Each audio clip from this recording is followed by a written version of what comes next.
불빛은 그리 멀지 않은 곳에서 흘러나오는 것 같았지만 사실은 수마장이나 떨어져 있었다. 두 남녀는 초원 위를 바람처럼 달려나갔다. 가까이 다가가자 한 무리의 사람들이 10여 곳에 모닥불을 피워놓고 왁자지껄 떠들고 있었다. 그들은 몇 무리로 나누어 모닥불가에 둘러앉아 국수를 먹는 듯 했다.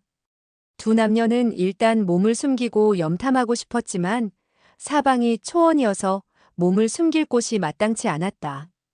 그들은 10여 장 떨어진 곳에서부터 천천히 발걸음을 옮기며 나란히 걸어갔다. 누구냐? 무엇 때문에 왔느냐? 그들 중 한 명이 그들을 발견하고 소리쳤다. 남자가 앞으로 나서며 두 손을 모으고 웃으면서 말했다. 안채주 계시오? 작고 깡마른 노인 주목이 그를 힐끗 쳐다보았다. 불빛에 일라밀려 이르길백 두 남녀가 드러났다. 두 남녀는 중년의 나이였다. 남자는 풍채가 준수하고 여인은 우아하고 청순한 미모를 지니고 있었다. 바람에 옷자락이 나부끼니 그들의 허리춤에서 장검이 드러났다. 주목은 그 순간 두 사람이 누구인지 알아보고 즉시 자리에서 일어나 공손히 인사를 하며 말했다.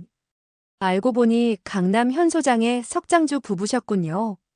영접하지 못한 점 용서하시기 바랍니다. 어찌 이 누추한 곳까지 왕림하셨는지요? 그는 큰 소리로 명령했다. 여러 형제들, 빨리 인사드려라. 이 두 분은 대강남북에서 명성이 자자하신 석장주 부부이시네.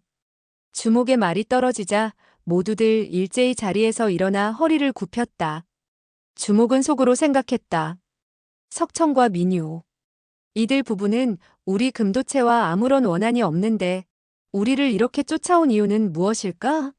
설마 그 물건 때문에 온 것은 아닐 테지. 그는 사방을 둘러보았다. 광활한 초원뿐이고 아무도 보이지 않았다. 주목은 약간 마음이 놓였다.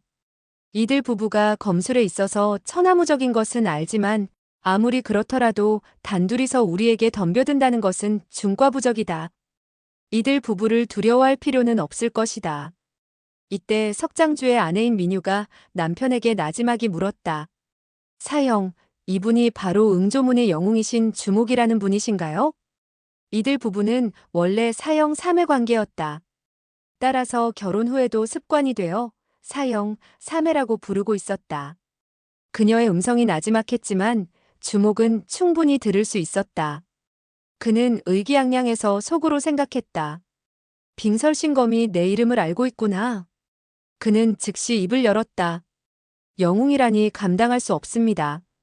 금도체의 주목이 삼가 석장주와 석 부인에게 인사드립니다. 그는 말을 마치자 한 번 더 허리를 굽혔다. 석청은 웃으며 말했다. 여러분, 아침 식사 중이신데 불쑥 나타나 죄송하오. 계속 식사하세요. 이어서 그는 주목을 향해 말했다. 주 친구, 너무 겸손할 것 없소. 우리는 귀문의 일비충천 장진중 장형을 몇 번 만난 인연이 있으니 서로 남이라고 할 수 없습니다. 주목이 말했다. 일비충천은 저의 사숙이 되십니다. 그 말을 하는 그의 내심은 불쾌했다. 나보다 나이가 훨씬 어린 놈이 장사숙을 장형이라고 부르다니 나의 위더른이라고 자처하는 셈이 아닌가. 주목은 석청의 말버릇을 보니 호의로 찾아온 것이 아님을 알고 마음을 굳게 먹고 싸울 각오를 했다. 무림에서는 배분을 매우 중요하게 여긴다. 후배가 선배를 만나면 공손하게 인사를 올리는 것은 물론이고 선배의 명령에 복종해야 한다. 이 계율을 어기면 하극상이 되어 만인의 지탄을 받게 된다. 석청은 주목의 얼굴이 일그러지는 것을 보고 빙그레 웃으며 입을 열었다. 이거야말로 제가 실수를 범했군요. 지난날 숭산에서 장형을 만난 적이 있는데 그가 귀문에 대해 이야기해 주더군요. 우리 부부는 그의 말을 듣고 정말 감탄했지요. 저는 장형과 친구로 사귀었는데 그 사실을 모르는 사람이 많답니다. 그러니 주세영이 그 사실을 모른다고 해서 탓할 수는 없지요. 그가 주세영이라고 불렀으니 자기가 선배임을 노골적으로 강조한 셈이다. 주목은 불쾌한 어조로 말했다. 두 분은 무슨 일로 오셨습니까? 두 분의 존귀한 얼굴을 배우니 영광일 뿐입니다. 제 자신의 일이라면 분부만 내리시면 능력껏 도와드리겠습니다. 그러나 저희 산채의 일이라면 말단인 저로서는 결정을 내릴 수 없습니다. 널리 양해하시기 바랍니다. 석청은 생각했다. 이 늙은이는 노련하기 짝이 없구나. 내가 무슨 말을 꺼내기도 전에 미리 발뺌을 하는구나. 그는 생각하며 입을 열었다. 그야 물론 귀체와 전혀 관계없는 일이지요. 나는 주세영에게 한 가지만 물어보겠소. 우리 부부는 지금 한 사람을 찾고 있소. 그 사람의 성은 이름은 도통이라고 하오. 한 쌍의 판관피를 잘 쓰는 사람이며 키가 매우 크지요. 소문에 의하면 그는 근년에 노인으로 변장하고 성명을 바꾸고 별량 부근에서 잠복해 숨어 지낸다고 하더군요. 주세영은 그런 사람에 대해 들어본 적이 없소?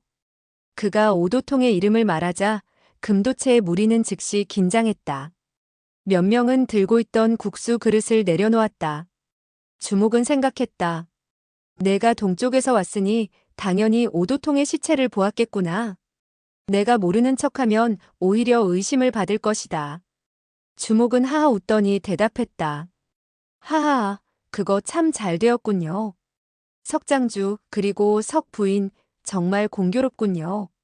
이 주가가 비록 무예는 형편없으나 두 분을 대신해서 공로를 세운 셈이 되었습니다. 저희 금도체에서 두 분을 대신해 이미 그를 처치했습니다. 그는 말을 하면서 석청의 반응을 살폈다. 석청은 미소를 지으며 말했다. 우리는 오도통이라는 사람과 평소에 내왕이 없었습니다. 서로 알지도 못했으니 그자가 우리 부부에게 죄를 지었다는 말은 당치도 않습니다. 우리가 그를 좇는 이유는 주세영께서 웃으실지 모르지만 그 사람이 지니고 있는 한 가지 물건 때문입니다. 그 말을 듣자 주목의 표정이 확 변했다. 그러나 즉시 안색을 바로잡고 억지로 웃어 보이며 입을 열었다.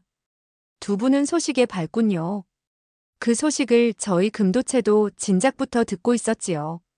솔직히 말씀드려 제가 이번에 형제들을 데리고 나온 것도 바로 그 일 때문이었습니다. 그런데 어느 개새끼가 소문을 퍼뜨렸는지 오도통이 헛되이 목숨을 잃고 말았지요. 아마 안채주께서도 저를 무능하다고 문책하실까 걱정입니다. 강호에는 원래 유언비어가 난무하는 법이니 만일 그 물건을 우리가 입수했다는 소문이 퍼지면 모두들 우리를 겨냥하고 달려들 테니 이보다 억울한 노릇이 어디 있겠습니까? 이보게 장 형제, 우리가 어떻게 오도통을 죽이고 그 호떡 가게를 뒤졌는지 석장주와 석 부인께 상세히 고해드려라. 작달막하고 다부지게 생긴 사내가 말했다. 사실 그 오가는 무척 대단했죠. 우리 이대원 두령께서 그놈의 손에 죽었으니까요. 나중에 주 두령께서 쌍장으로 그를 후려쳐 지붕 위에서 밑으로 떨어뜨렸는데 그놈은 전신의 뼈가 부러지고 오장육부까지 박살이 나서 그자는 구변이 좋아서 사실을 침소봉대하며 무도적들이 어떻게 가게의 벽돌을 헐고 벽을 허물고 가재도구를 옮기고 구들장을 뒤집어 놓았는지를 장황하게 설명했다. 그러나 주목이 오도통이 등에 메고 있던 보따리를 가져온 데 대해서는 한마디도 언급하지 않았다. 석청은 고개를 끄덕였으나 그 말을 믿으려 하지 않았다. 이 주목이라는 자는 우리를 보자마자 잔뜩 경계하며 불안한 눈치를 보이고 있다. 현 소장과 금도체는 아무런 이의 다툼도 없으니 만일 이 주목이라는 자가 그 물건을 얻지 못했다면 어찌 이토록 우리 부부를 경계할 까닭이 있겠는가? 그는 이 자들이 그 물건을 입수하지 못했다면 모를까, 그렇지 않다면 그 물건을 주목이 지니고 있을 것이라고 짐작했다. 훑어보니 200여 명이나 되는 금도체의 무리는 하나같이 사납고 건장한 모습을 지니고 있었다.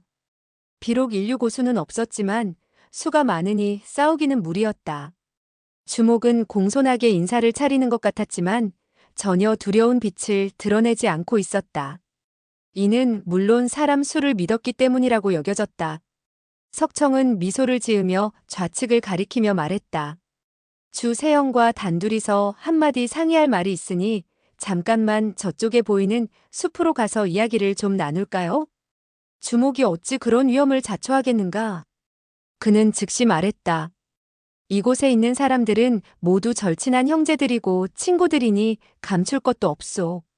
나는 귀하와 함께 저곳으로 갈 용기가 없는 것은 아니오. 다만, 미처 말이 끝나기도 전에 왼팔이 꽉 죄어드는 것을 느꼈다.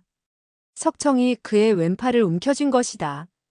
즉시 반신이 마비되면서 오른팔까지 기운을 쓸 수가 없었다.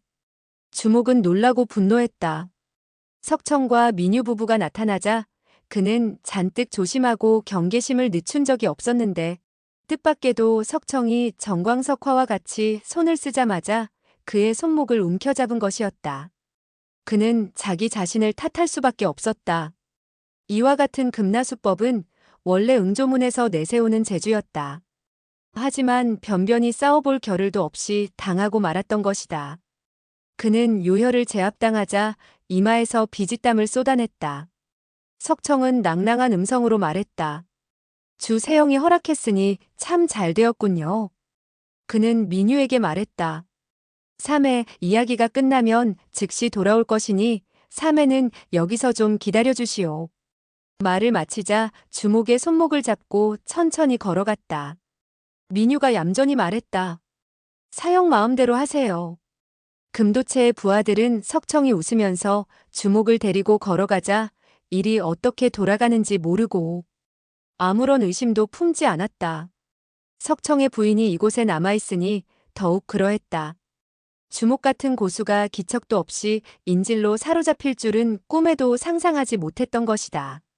석청은 주목의 손목을 쥐고 점점 속도를 빨리 했다. 주목은 조금이라도 걸음을 늦추면 즉시 쓰러질 판이라 부득이 달려가지 않을 수 없었다. 모닥불이 있는 곳에서 숲까지는 1마장 정도 떨어져 있었지만 두 사람은 삽시간에 숲속에 도달했다. 숲속 깊숙이 들어서자 석청은 비로소 주목의 팔을 놓아주며 웃었다. 주세영. 주목이 노성을 질렀다. 당신 이게 뭐하는 짓이오? 그는 순간 오른손을 독수리의 발톱처럼 세우고 석청을 움켜잡으려고 했다. 박사수라고 하는 수법이었다. 석청은 왼손을 한번 가볍게 휘둘러 어느새 주목의 팔을 한쪽으로 밀어내고 주목이 비틀거리는 틈에 그의 두 팔을 비틀어 등 뒤에서 수갑을 채우듯 두 손을 열십자로 교차시키고 한 손으로 교차된 부분을 꽉 움켜쥐었다. 주목은 놀라고 화가 나서 오른쪽 발로 뒤를 향해 발길질을 했다. 석청은 웃으면서 말했다. 주세영, 굳이 화를 낼 필요는 없지 않소? 주목의 오른쪽 다리에 있는 복토와 환도의 두 혈도가 이미 마비되면서 다리에 힘이 빠져 축 늘어졌다. 주목은 왼쪽 발로 땅을 짚고 서야 했다. 만약 다시 뒷발질을 했다가는 앞으로 고꾸라질 판이라 온 얼굴이 붉게 상기된 채 성이 나서 말을 더듬거렸다. 너는 석청은 말했다. 오도통이 갖고 있던 물건을 주세영께서 이미 손에 넣었다면 한번 구경 좀 합시다. 어서 꺼내보시오. 주목은 여전히 화난 어조로 말했다. 그 물건을 얻은 것은 사실이오. 그러나 내 몸에 지니고 있지는 않소. 석장주께서 보고 싶다면 우리는 저쪽으로 돌아가야 할 것이오. 그는 모닥불 곁으로 돌아갈 속셈이었다. 그곳에서는 자기의 호령 한마디에 부하들이 벌떼처럼 덤벼들 테니 석청 부부의 무공이 아무리 고강해도 중과부적일 것이다. 나는 믿지 못하겠소. 주세영의 몸을 뒤져봐야겠소. 죄송하지만 용서하시오. 주목이 노성을 질렀다. 내 몸을 수색하겠다고? 나를 어떻게 보고 감히 이런 짓을. 석청은 아무 대꾸도 하지 않고 주목의 왼발 가죽신을 벗겼다. 주목은 당황하여 소리를 질렀다. 아! 그러고 보니 가죽신 안에서 조그만 보따리가 나왔다. 오도통이 지니고 있던 바로 그 물건이었다.